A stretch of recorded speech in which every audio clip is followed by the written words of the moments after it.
Graça e paz, bem-vindos a mais um vídeo do canal Conhecendo o Cristianismo, com estudos básicos sobre a doutrina cristã. Nosso diferencial é oferecer estudos simplificados e de até 20 minutos. Estamos no segundo vídeo sobre a identificação dos dons espirituais. Se você não viu a primeira parte, procure os dois vídeos anteriores do canal. Eu sou William Pereira, apenas um cristão cumprindo o seu chamado.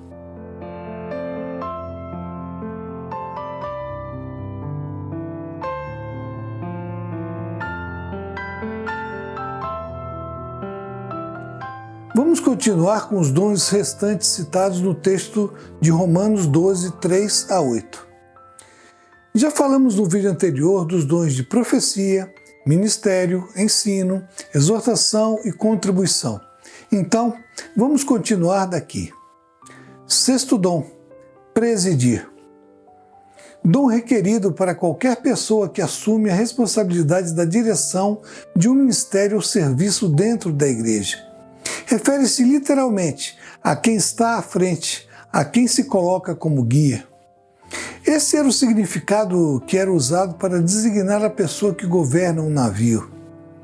Vamos ver que na carta aos Coríntios, o apóstolo Paulo chama esse dom de governo.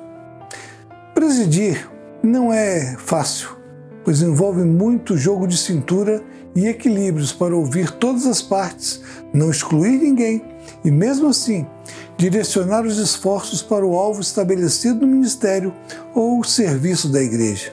Sabemos que lidar com gente é uma coisa muito difícil e complicada, mesmo dentro da igreja. E é preciso muito zelo, muito cuidado para conviver com irmãos com pensamentos divergentes, de forma a buscar um entendimento comum, na medida do possível.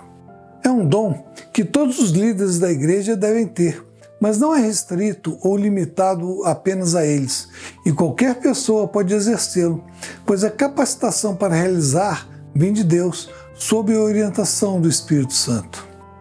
Sétimo dom, usar ou exercer misericórdia. Esse é um dom que muitos cristãos têm, mas poucos exercem. Ser misericordioso é ter compaixão pelo próximo. É se condoer com a dor do próximo, usando da empatia e, na medida do possível, ajudá-lo. Pode ser compartilhando um prato de comida, um copo de água, uma roupa ou um calçado usado ou novo. É promover um banho, um corte de cabelo ou uma barba. É visitar quem está doente ou sozinho e desamparado em hospitais ou presídios. É se engajar em um ministério ou serviço da igreja destinado a amparar pobres, viúvas, órfãos e necessitados. E visitar orfanatos e asilos, entre muitas outras coisas que você mesmo pode pensar. E usar o perdão para perdoar quem lhe ofendeu ou te magoou também faz parte do exercício da misericórdia. A verdade é que normalmente estamos muito ocupados e despreocupados em exercer esse dom que Cristo exerceu de maneira sublime. Quer ser um imitador de Cristo? Seja uma pessoa misericordiosa, mas a tarefa não é nada fácil. Aqui também vemos uma recomendação ou condição que é o exercer o dom com alegria. Esse sentimento é fundamental para que o dom desencadeie uma ajuda verdadeira, genuína, que revele a autenticidade da compaixão e da empatia com o sofrimento das pessoas. As pessoas ajudadas precisam enxergar o amor por trás da ação, mesmo sabendo que não poderão retribuir. E para quem faz, receber de volta um sorriso é um pagamento fenomenal que inunda o coração de alegria. Encerramos por aqui os dons listados na carta aos Romanos. A partir de agora, vamos definir os dons listados no texto de 1 Coríntios 12, 1 a 12. Leia novamente o texto antes de continuarmos, então dê uma pausa e volte daqui a pouquinho. Mas antes, deixe-me lembrar que os dois últimos, ou seja, o dom de variedade de línguas e interpretação, vamos fazer um vídeo próprio e exclusivo, porque trata-se de um tema mais controverso e que vai exigir mais tempo. Você também vai perceber uma diferença grande entre esses dons da carta aos Coríntios com os relacionados aos Romanos. Esses aqui são mais sobrenaturais do que os relacionados na carta aos Romanos. Então, vamos a cada um dos dons relacionados por Paulo quando tratou do tema junto à igreja de Corinto. Lembrando que já tratamos sobre o dom da profecia e não seremos repetitivos. Primeiro dom, palavra de sabedoria. Palavra em si já indica um dom de fala, de manifestação verbal. No Novo Testamento, a palavra sabedoria é usada na maioria das vezes para apontar a habilidade de entender a vontade de Deus a partir da sua palavra, com a capacidade de entender as aplicações práticas para a vida cotidiana. Quantas e quantas pessoas leem a Bíblia, mas não conseguem distinguir a voz de Deus em cada passagem lida? Outras, dependendo do contexto que estão vivendo em determinado momento, leem uma passagem na qual Deus falou ao seu coração, revelando um entendimento e uma aplicação. E quando leem a mesma passagem, já em outro contexto de vida totalmente diferente, Deus traz outras revelações, outros entendimentos e aplicações usando aquele mesmo texto. É algo maravilhoso. É um dom correlato ao dom da exortação citada aos Romanos. Segundo dom, palavra de conhecimento ou ciência. Entendo que enquanto a palavra de sabedoria tem um efeito mais prático, a partir do entendimento da vontade de Deus para a aplicação prática, a palavra do conhecimento tem mais relação com o entendimento das revelações de Deus contidas na sua palavra, ou seja, é o compreender e falar dos mistérios de Deus contidos na Bíblia, é entender o significado da verdade e transmitir aos outros crentes. É um dom correlato ao dom de ensino e ao dom da profecia citados aos Romanos. O entendimento correto das Escrituras e das mensagens que Deus quer trazer ao seu povo traz consigo uma enorme responsabilidade para que não seja trazido um ensino herético e que contradiz a própria palavra ou que a distorce em prol de interesses humanos escusos, trazendo grande prejuízo para quem deturpa ou contradiz o ensinamento bíblico.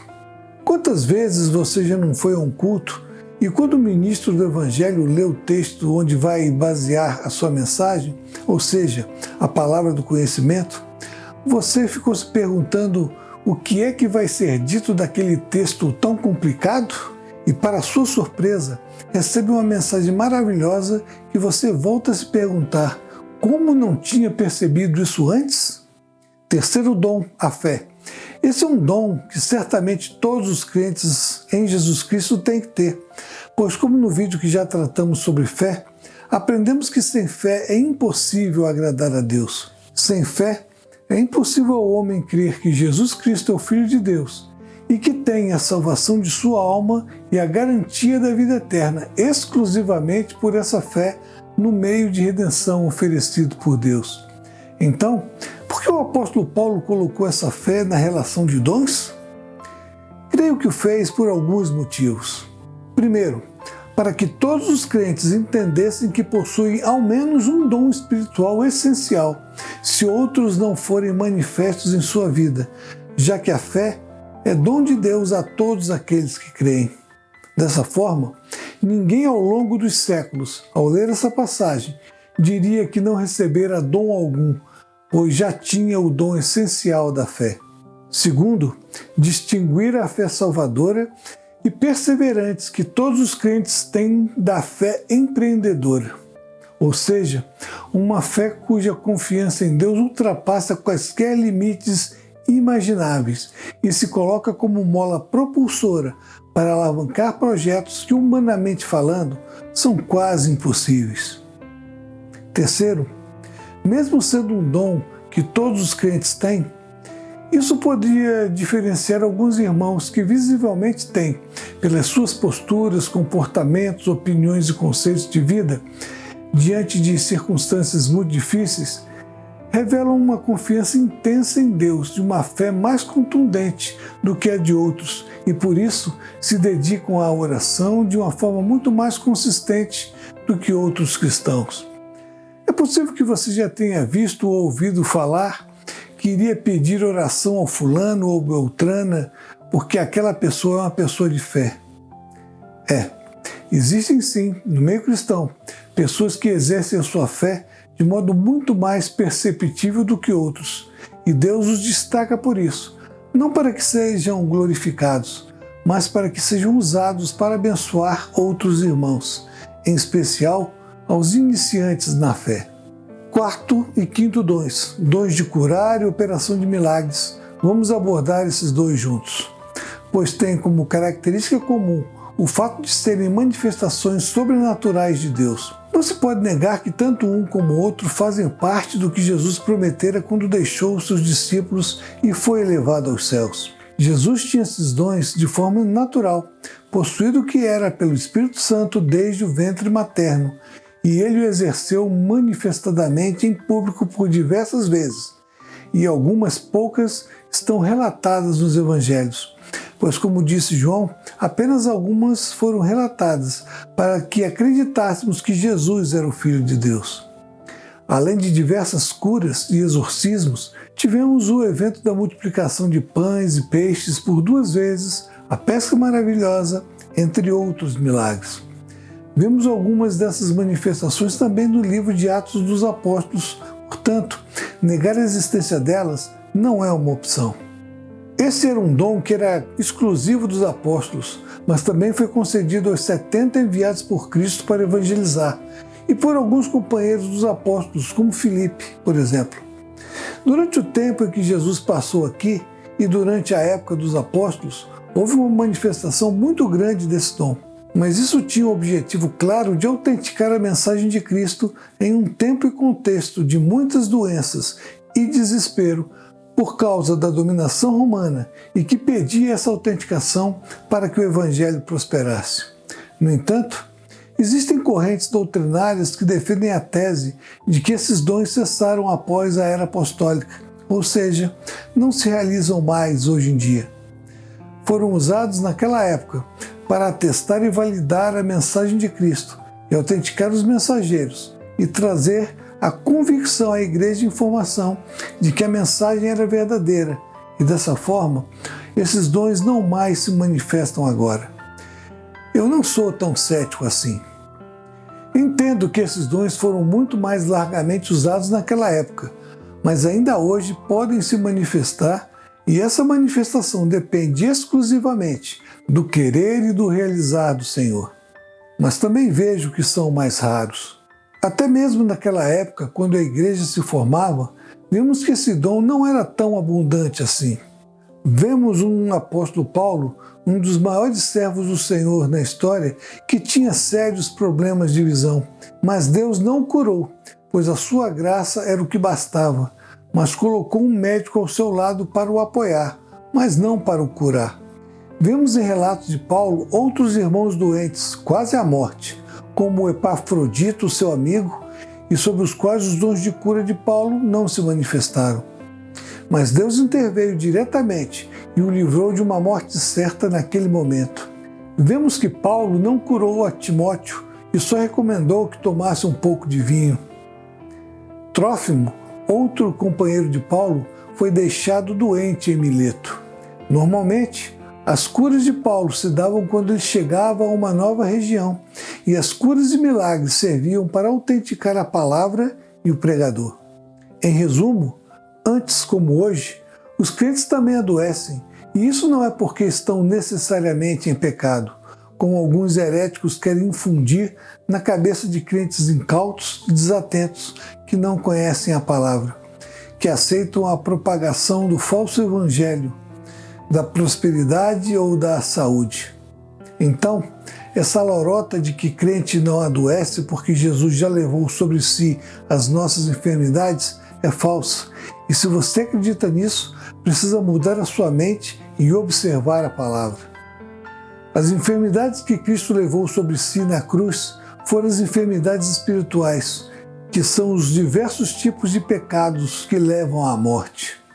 E continuo crendo que Deus pode manifestar esses dons, pois continua sendo o Deus Todo-Poderoso, mas não vai concedê-los se não for para um propósito que a sua insondavelmente definiu, e nem para trazer a glória a quem quer que seja. Vemos na internet, mais especificamente no YouTube, relatos de missionários, pastores e outros servos de Deus informando sobre a ocorrência de curas e milagres em diversos lugares nessa terra. Curas de enfermidades sérias e até ressurreição de mortos. Vou eu negar? De forma nenhuma. Se comprovam e muitas vezes mostram a imagem dos curados e ressuscitados, só tenho que louvar a Deus e agradecer a manifestação da cura ou do milagre na vida daquela pessoa. Mas, se eventualmente estiverem mentindo e aquilo é apenas uma farsa para enganar as pessoas, rogo a Deus a sua misericórdia sobre eles, pois o juízo de Deus está sobre eles, pois como diz a palavra, minha é a vingança, eu retribuirei, diz o Senhor. Horrível coisa é cair nas mãos do Deus vivo. E Deus não precisa de invencionices e trapaças humanas para mostrar que é Deus. Tenha cuidado com isso. Sexto dom, discernimento de espíritos. Esse dom não trata exclusivamente da identificação de espíritos ou demônios de forma sobrenatural, mas também pode ser usada para isso. Mas creio que a maior aplicação deve ser no discernimento dos enganadores desse mundo e de suas doutrinas heréticas, ou seja, o espírito dos falsos mensageiros que vêm em nome de Deus, pregando uma doutrina que rejeita ou distorce tudo que vem da palavra de Deus, realizando cultos pervertidos e carnais com a inclusão de elementos pagãos dentro das igrejas e do próprio culto. É a partir do discernimento dessas coisas é que podemos entender o que vem e o que não vem de Deus, o que é espiritualmente santo daquilo que é espiritualmente demoníaco, visando a purificação da igreja e sua manutenção de sua santidade como noiva de Cristo. Mas para ver o que está errado, é preciso estar em comunhão com Deus para discernir essas coisas. Caso contrário, você pode até achar legal ver manifestações de reteté, uma manifestação característica e comum em templos de Umbanda e Candomblé, acontecendo durante um louvor ou todo um culto dentro de igrejas, especialmente entre as pentecostais. Não é legal.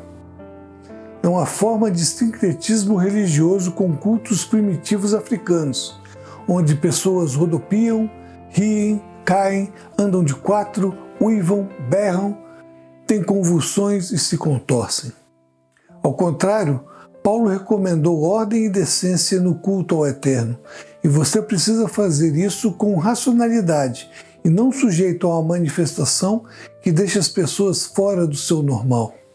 Adorar a Deus em espírito e em verdade requer adoradores conscientes. E se você frequenta uma igreja com cultos dessa natureza, eu exorto em nome do Senhor, saia dela o quanto antes. Não é uma igreja onde Deus se faz presente, pois Deus não se mistura com quem impuro ou pagão. No e-book que vamos lançar, Cristianismo para o século XXI, que estará brevemente disponível na Amazon, há muito mais sobre esse e outros temas que já estudamos aqui, mas que por causa do tempo limitado, não é possível abordar tudo o que é necessário. Como eu disse, vamos tratar dos dois últimos dons, ou seja, o dom de línguas e interpretação de línguas no próximo vídeo. Se desejar, deixe o seu like, marque o sininho de notificação e compartilhe o vídeo para evangelizar outras pessoas e divulgar o canal. Até o próximo vídeo, fique com Deus. Deus abençoe a sua família. Um grande abraço.